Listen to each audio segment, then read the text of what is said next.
अस्सलाम वालेकुम। मैं मोहम्मद मुदस्सिर उम्मीद करता हूँ आप सब खैर वाफियत से होंगे। अच्छा जी, आज एक लफ्ज़ के साथ मैं हाज़िर हुआ हूँ।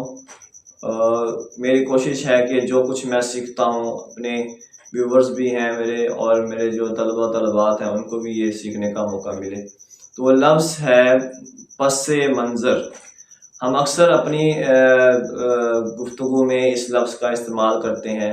भाई इस लफ्ज़ का पसे मंज़र क्या है, इस कहानी का पसे मंज़र क्या है, इस बात का पसे मंज़र क्या है। लेकिन ये लफ्ज़ पसे मंज़र नहीं है, ये दुरुस्त लफ्ज़ है पस मंज़र। क्योंकि अगर हम कहें ना पसे मंज़र तो इसका मतलब हो जाएगा मंज़र के पीछे।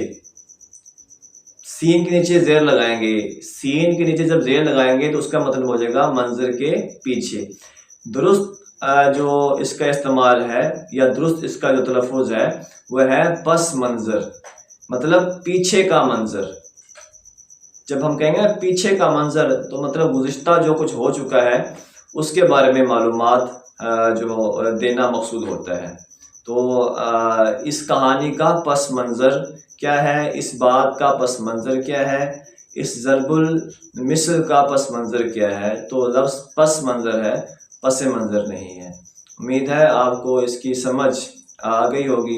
इंशाअल्लाह एक और लफ्ज़ के साथ मैं आपके कल रूबरू होऊंगा। अस्सलामु अलैकुम व रहमतुल्लाहि व बरकातुहू।